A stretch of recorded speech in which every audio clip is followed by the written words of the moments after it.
ሁላችሁንም ሰላም ብያለሁ። እነሆ በዛሬው ዕለትም አዳዲስ መረጃዎች አሁን የደረሱን ስላሉ እነሱን ባጭሩ አሰማችኋለሁ ማለት ነው። ተመልካቾቻችን፣ አድማጮቻችን እንደተለመደው የገባችሁ ላይክ በማድረግ ሌሎችን ወዳጆቻችንን ጋብዟቸው። ላይክ የሚለውን በመጫን ማለት ነው። እናንተ ስትጫኑ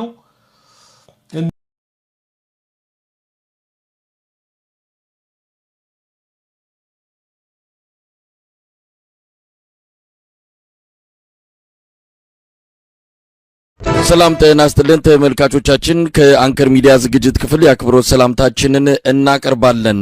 ዛሬ አንድ እንግዳ ይዘን ቀርበናል። ከዚህ በፊት የአንከር ሚዲያ ቤተሰብ የሆነ በህልውና ተጋድሎ ከፋኖ ኃይሎች ጋር አብሮ በመሰለፍ ላለፉት 2 ዓመት ገደማ ከፍተኛ የሆነ የትግል እንቅስቃሴ ውስጥ የሰነበተ ነው። የትግራይ ተወላጁ ሰለሞን ወልደ ገሪማ ለስራ ጉዳይ አሁን መቀሌ ትግራይ ይገኛል። ይህንን አጋጣሚ በመጠቀም መስመር ላይ አግኝቸው ስለ ወቅታዊው አጠቃላይ የትግል ሁኔታ አንዳንድ መረጃዎችንና እንደዚሁም አስተያየቶችን እንዲሰጠኝ ለማድረግ ነው የጋበዝኩት። ሰለሞን ወልደ ገሪማ መስመር ላይ ይገኛል። በጣም አመሰግናለሁ ሰለሞን። እኔም በጣም አመሰግናለሁ መሳይ። ከ2 ዓመት በላይ እንግዲህ በኔትወርኩ ምክንያት ዳንዴም ስንሞክር ማልሳካ ሲለ ቆይተናል። ይህንን ጥሩ አጋጣሚ እንግዲህ ከአድማጮች፣ ተመልካቾች፣ ቤተሰቦች የአንከር ሚዲያ ቤተሰቦች ጋር ለመገናኘት ስላበቃኝ እጅግ በጣም አመሰግናለሁ። እንደው አሁን ያኔ በአንከር ሚዲያ ቤተሰቦች የምትታወቀው ጋዜጠኛ ሰለሞን ወልደ ገሪማ በሚል ነው። አሁን የትኛውን እንጠቀም? ታጋይ ሰለሞን ወይስ ጋዜጠኛ ሰለሞን? ፋኖ ሰለሞን ወልደ ገሪማ የሚል አርበኛ ሰለሞን ወልደ ገሪማ በሚል ቢሆን ደስ ይለኛል። እንግዲህ አርበኛ ሰለሞን ወልደ ገሪማ የፋኖ ታጋይ ነህ፣ በሸዋ እዝ ስር እንደነበርክ ነው። እስቲ ምናልባት የነበርክበትን ባጭሩ ንገረንና ወደ አንዳንድ ጉዳዮች እመጣለሁ። የት ነበርክ?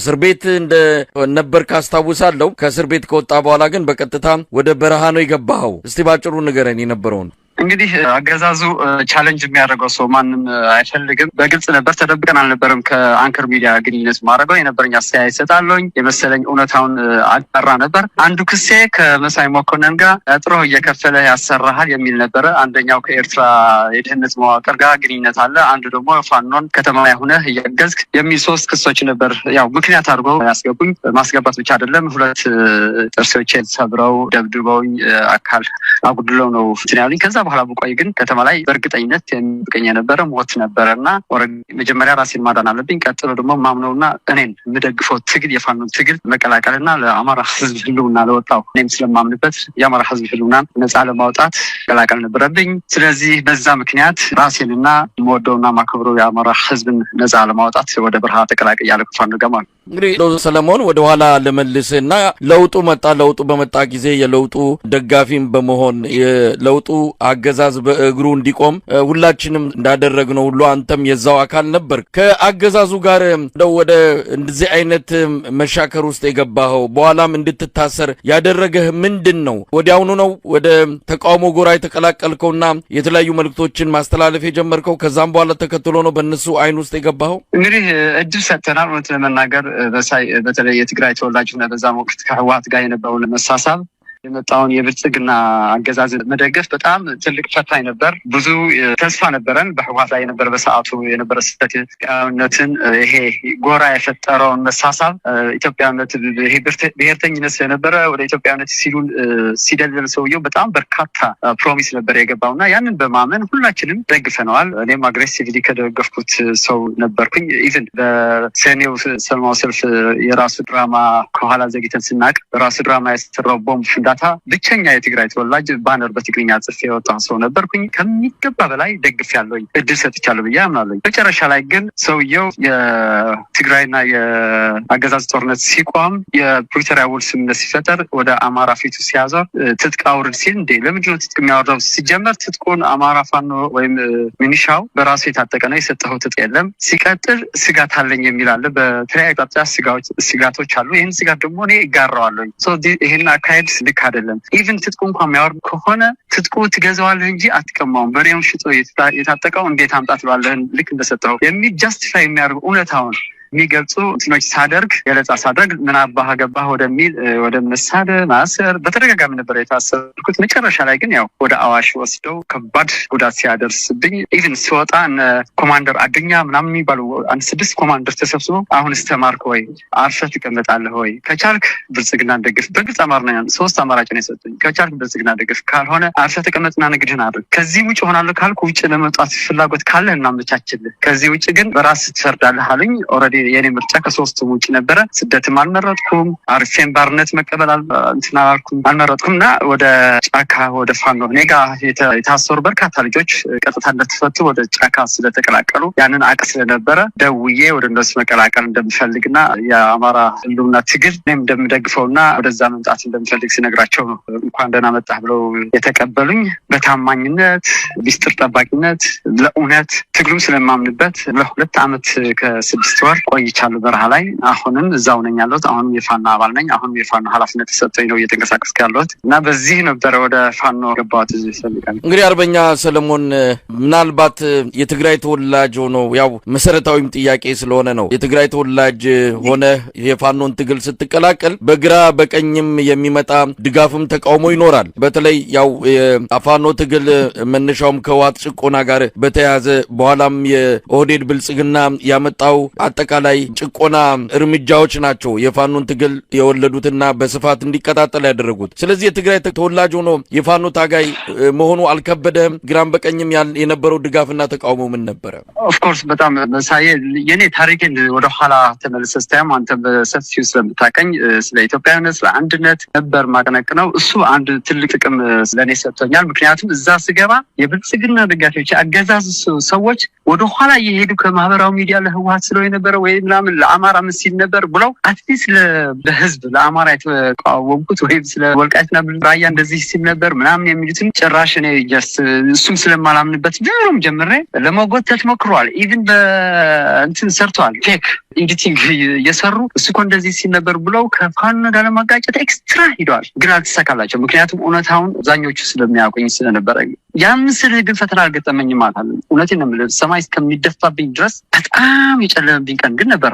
አንዳንዴ ከሳሽህ ዋስህ ከሳሽ ሆኖ አይምጣ። ዋስህ ከሳሽ ሆኖ በሚመጣበት ጊዜ በጣም ከባድ ነው። ወደ ጫካ ሲሄድ እቀበልሃለሁ ብሎኝ ከኔ ጋር ታስሮ የነበረ ሰው በጣም ሲጨቀጭቁት ከጭንቀቱ የተነሳ ነው። ኦፍኮርስ እኔ ስለማያቀኝ እዛም ሰው ወደ በረሃ ሲሄድ የሚያውቁን ሰዎች አደራ ብለውታል። አዲስ አበባ ውስጥ የነበሩ ሰዎች ሁለታችን የሚያውቁት። ስለዚህ እዛ ሄጄ የሆነ ድንገት እኔ እንደሚሉት የህወሓት ተልእኮ ወይም ብልጽግና ተልእኮ ይዤ ከሆነ የገባሁት ልጁ አንተ አምጥተህ እንደዚህ ጉዳረከን ይሉት ነው። እዛም ገብቼ ደግሞ የሆነ አደጋ ቢደርስብኝ ወስደህ አስገደልከው ሊባል ነው እና በጣም ሲጨነቅ ነበርና የሆነ ትልቅ ስብሰባ ላይ በቃ ይሄ ልጅ ከዚህ ትግል መሄድ አለበት የሚል ጥያቄ አነሳ። ሰርፕራይዚንግሊ ሙሉ እዛ የነበረው ለምን አመጣኸው ለምን ምንድን ነው የሚሄደው ያልከውስ ማረጋገጫ ምን አለ? እኛ እስከመጣ ድረስ አሁን በጣም ጠንክሮ እየሰራ ነው። በሚዲያም በኩል በተለያየ መንገድ እያገዘን ነው። ኢቭን በራሱ ተነሳሽነት በ100 ሺዎች ወደ 400 ምናምን ሺህ ብር ራሱ አምጥቶ መድኃኒት ገዝቶ ለሕክምና መድኃኒቶችን አስገብቶ በሙያውንም ጭምር እያገዘን ነው። ስለዚህ በምንድን ነው ይህን ልጅ የምትገፋው የሚል ከባድ ውይይት ተደረገ። መጨረሻ ላይ እንዲያውም እንደ ተራ አባል ሳይሆን ስራ አስፈጻሚ ሆኖ መቀጠል አለበት ተብሎ ይሄንን ኃላፊነት ተሰጥቶኝ እንድቀጥል አድርጎኛል። ግን ያኔ በጣም ነበር የከበደኝ። እሱ ካልመሰከረልኝ ማን እዛ ያቀኛል የሚል ነበርና መጨረሻ ግን ኮንግራ ነው ያልኩት። ምክንያቱም ጭንቀቱን ስለማውቀው። መጨረሻ ላይ ኃላፊነት የወሰደው ነበልባል ነው። የነበርኩበት ክፍለ ጦር ነበልባል ኃላፊነት ወሰደ።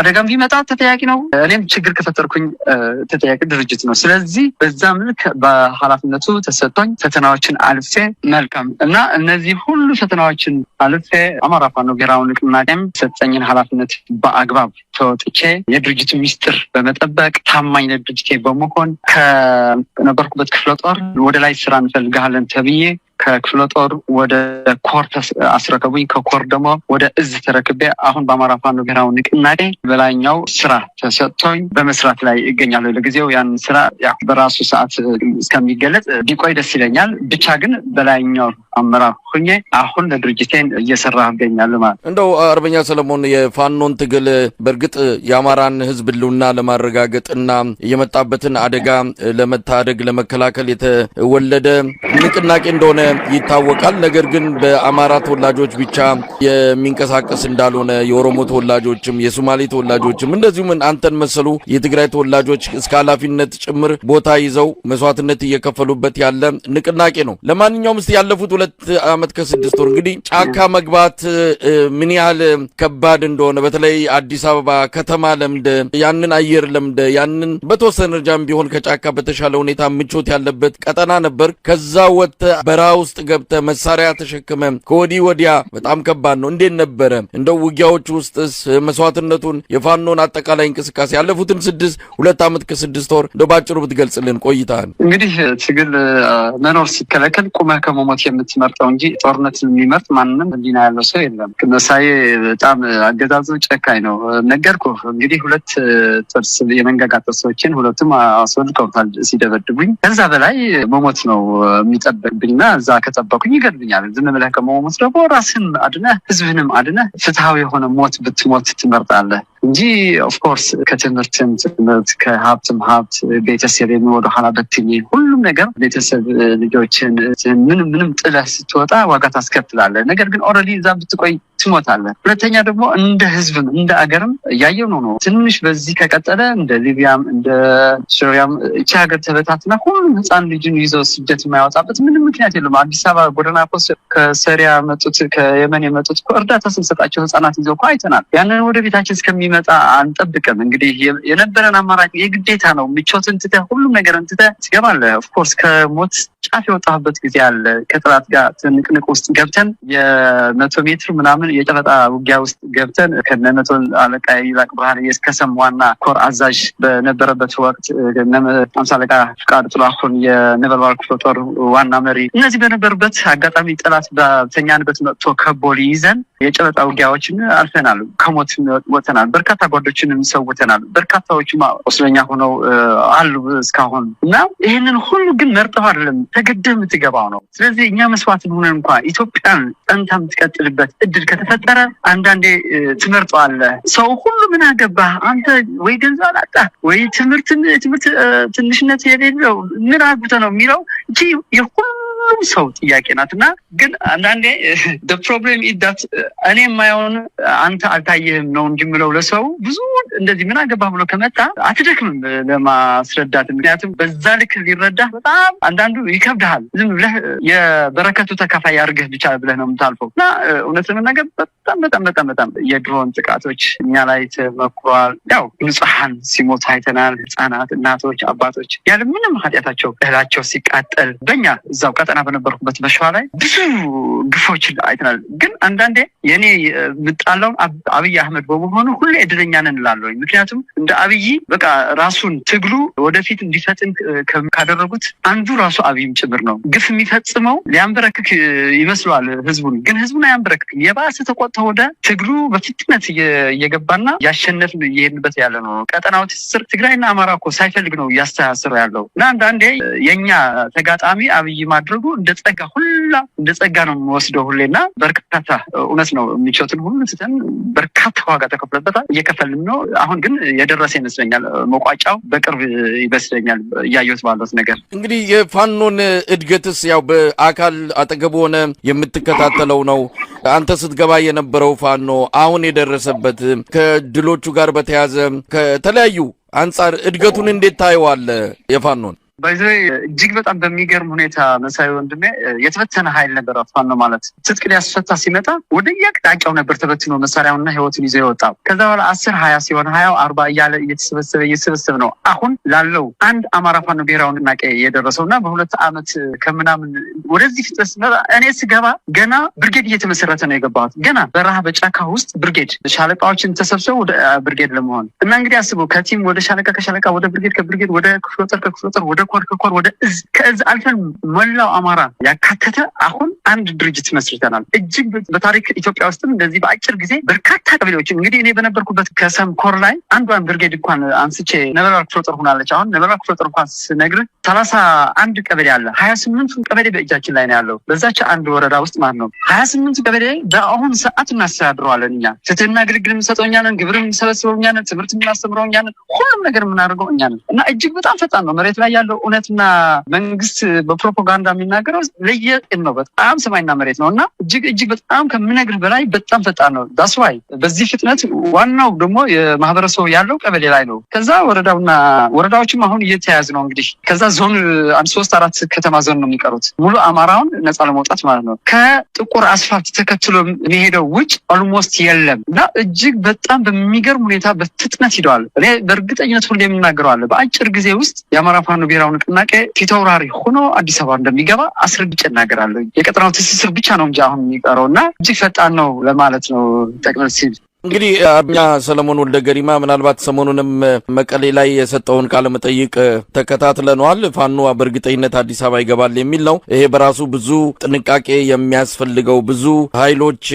መጪውን ጊዜ ተነጋግረው የብልጽግናውን ስርዓት እንዴት በጋራ እናስወግዳለን፣ መጪዋ ኢትዮጵያ እንዴት በጋራ ሁሉም የኢትዮጵያ ህዝብ በሙሉ ውክልና ሊያገኝ በሚችል መልኩ የሽግግር ስርዓት ይኖራል የሚለው ከፍተኛ ጥንቃቄ የሚፈልግ ለውጥ እንደሆነ ይታመናል። ወደዛ እመጣለሁ። እንደው አሁን ወደ አጠቃላይ ሁኔታ እንሂድና ምንድነው ያለው? አሁን የትግራይና የአማራ ኃይሎች በጋራ መስራት አለባቸው። የብልጽግናው ስርዓት ሰሜኖች እየመጡብን ነው የሚል ቅስቀሳ እያደረገ ነው። አብይ አህመድ በቅርቡም ወለጋ በሄደበት ጊዜ ስለት ስለው ሊገዘግዙ ሊያርዱህ እየመጡ ነው ሰሜኖች የሚል በጣም አደገኛ የሆነ የጥላቻ መልእክትና የኢትዮጵያውያን የእርስ በርስ ጦርነትን ነው እያዋለደ የሚገኘው። ከዚህ አንጻር ነው አጠቃላይ ያው ታጋይምነ ፖለቲከኛምነ ባለፈው በነበረ አጠቃላይ እንቅስቃሴም የፖለቲካ ሁኔታ በቅርበት ትከታተላለህ የሚል እምነት አለኝ። ስለዚህ አጠቃላይ ሁኔታው እንዴት ነው የምታየው? ምን እየሆነ ነው ኢትዮጵያ ውስጥ ያለው የፖለቲካ ሁኔታ?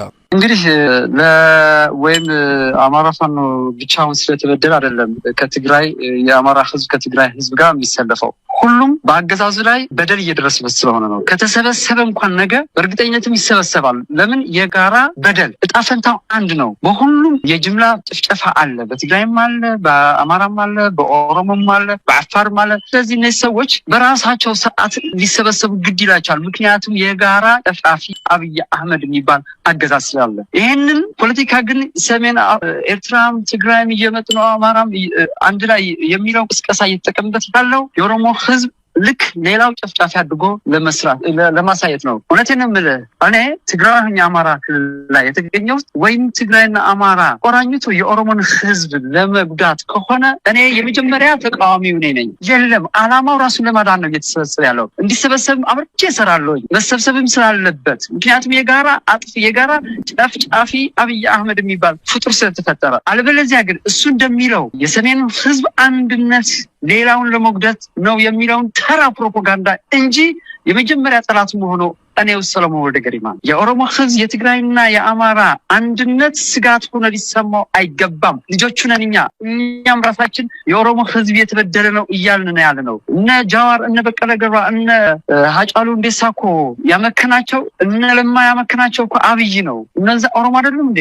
በምን ስሌት ነው ጸረ የኦሮሞ ወዳጅ ሊሆን የሚችለው ይሄ ሰውዬ? በምን ስሌት የትግራይና የአማራ የኤርትራ የአፋር አንድነት ጸረ ኦሮሞ ሊሆን አይችልም? ይሄንን እውነታውን ህዝቡን ሊረዳ ይገባል። ነገር ግን ይሄንን ህዝብ እየተሰበሰበ ያለው ነው እስኪ እንሰብሰብ ብሎ አላስፈላጊ እንትን ለማድረግ ሳይሆን ይሄንን ህዝብ እየተሰበሰበ ያለው የጋራ ጠላት አብይ አህመድ የሚባል ስለተፈጠረ ብቻ ነው። ለጋራ ጠላት ደግሞ የጋራ መተባበር አስፈላጊ ስለሆነ በራሱ ህዝቡ ማንም ፖለቲከኛ ሳይሰበስበው ይሰበሰባል። አሁን ኮን እኔ ያዋለው አማራ ክልል በነበርኩበት የትግራይ ተወላጆች ሲያልፉ ምን አይነት ተቀባበል እንደሚያደርግላቸው ነው የአማራ ህዝብ አያዋለው።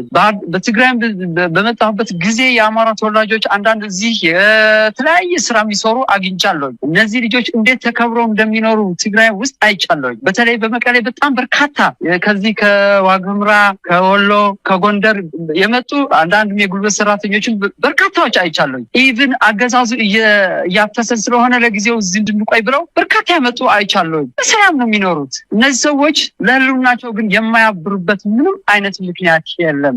ለዚህ ነው በራሱ ሰዓት ነው ህዝብን እየተሰበሰበ ያለው። ትንሽ ነው የፖለቲከኛው ባይዘወይ ትንሽ መምራት ብቻ ነው እንጂ በራሱ ሰዓት እየተሰበሰበ ነው ያለው። ይሄ ነው እውነታውን ማመን ያለበት የኢትዮጵያ ህዝብ፣ በተለይ የኦሮሞ ኤሊቶች። እንዳይሳሳቱ ስለምፈራ ማለት ነው። መሳይ ወንድሜ እንግዲህ አርበኛ ሰለሞን ያው አሁን ባለበት አጠቃላይ ሁኔታ አብይ አህመድ በሰሜን ላይ ጦርነት ለመክፈት ምናልባት ከህወሓትና ከኤርትራ ጋር ወደ ጦርነት ውስጥ ለመግባት በይፋ የጀመረው እንቅስቃሴ እንዳለ ይታወቃል። ይህንንም የአማራ ክልል ምስለኔው አስተዳደር ጸጥታና ሰላም ቢሮ ሁለቱ ጋር መንግስት ብልጽግና ጦርነት ውስጥ ሊገባ እንደሆነ ፍንጭ የሰጡበትን መግለጫ ባለፈው ተከታትለናል። ስለዚህ የአብይ አህመድ ብልጽግና ወደ ሰሜን ጦርነት ለመክፈት 11ኛው ሰዓት ላይ ይገኛል የሚለው የብዙዎች ግምትና ድምዳሜ ነው። እንደው ይሄን ነገር እንዴት ነው የሚታየው? አሁን አንተ ወደ ትግራይ አካባቢ ነው ያለው፣ ከሰሜን ሸዋ ወደ መቀሌ አቅንታል። በቅርበት እዛ ያለውንም ነገር እየተከታተልክ ነው። ምንድነው እየሆነ ያለው? ከትግራይ ወጣቶች እየወጡ ነው። ጦርነቱ አይቀሬ መሆኑን የተረዱ የመቀሌ ነዋሪዎች፣ የትግራይ ተወላጆች ባገኙት አቅጣጫ እየወጡ ነው ይባላልና እስቲ ያለው አጠቃላይ ድባብ ምን ይመስላል?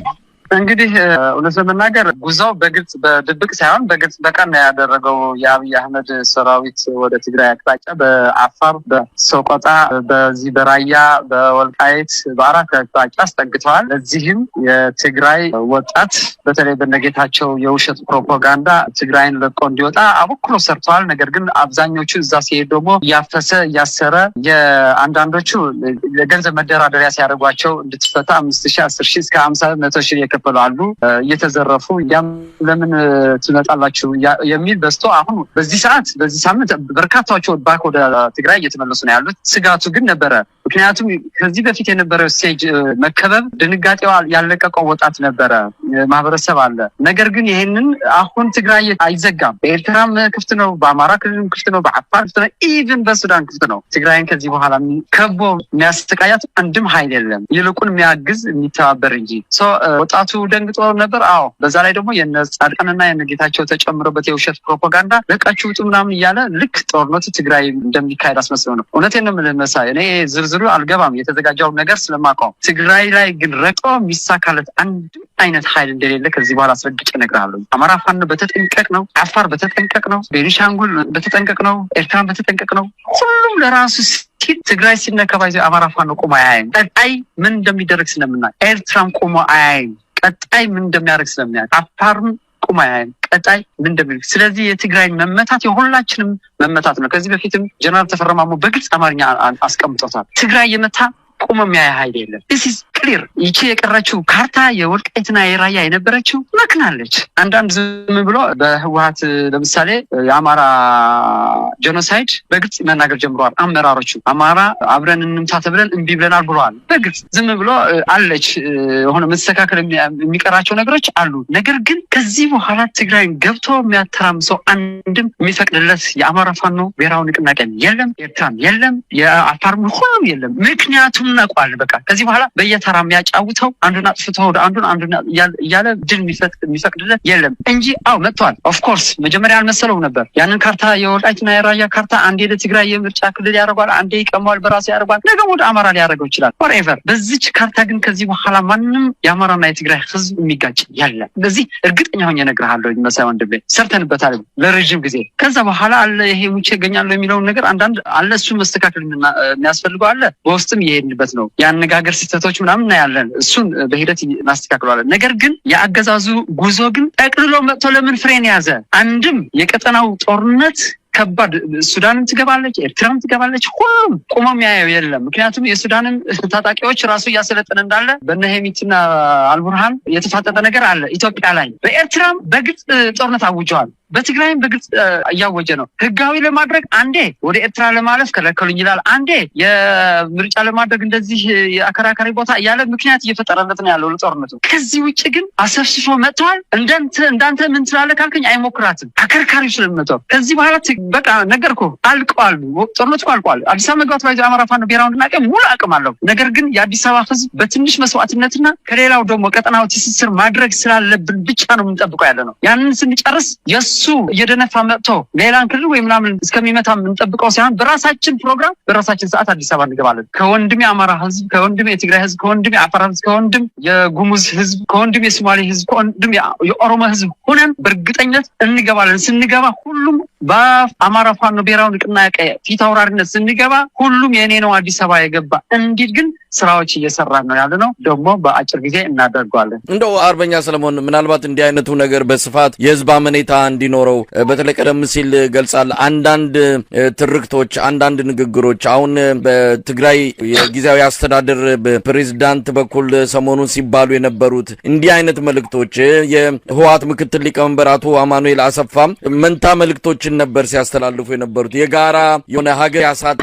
ስርዓት አዲስ አበባ ተቀምጦ ምናልባት ስለ ወልቃይት ራያ በዚህን ወቅት ላይ ፍጥጫ ውስጥ መግባት ያስፈልጋል ወይ? ሀገር አተን እንዴት ነው በአካባቢያችን ስላለ አንዳንድ ነገሮች አንዳንድ ግዛቶች ወይም ደግሞ ይዞታዎች እንዲህ አይነት ፍጥጫዎች ውስጥ የሚገባው የሚል በጣም መሰረታዊ የሆነ ጥያቄ ይነሳል። ህወሓቶች በተደጋጋሚ የሚያስተላልፏቸው መልእክቶች ሰሞኑንም ይህንን በስፋት ሲያሰራጩ ነበርና የአማራ ተወላጆችን እምነት ለማግኘት የሌላውንም ኢትዮጵያዊ እምነት ለማግኘት ህወሓቶች በተወሰነ ደረጃ የቆየና የከረመ ትርክታቸውን ለጊዜው ጋብ ማድረግ ለምን አልቻሉም የሚል ጥያቄም እየተነሳ ነው። ምክንያቱም አንዳንዶች ልብ ሰጥተው ወደ ሚደረገው ትብብር ቅንጅትም ለመግባት በህወሓት በኩል ኳስ በመሬት ማድረግ ይገባል የሚል ሐሳብም እንደው መሰረታዊ የሆነ አሳሳቢ ጉዳይም ይነሳልና ከዚህ አንጻር ያላለቀላቸው ብዙ ነገሮች አሉና ተጣድፎ ድምዳሜ መስጠት የሌላውን አንድነት በእርግጠኝነት መስመሮቹን ወደ መሃል አድርጎ የጋራ የሆነ ትግል ማቋቋም እስካልተቻለ ድረስ የፈጠነ ድምዳሜ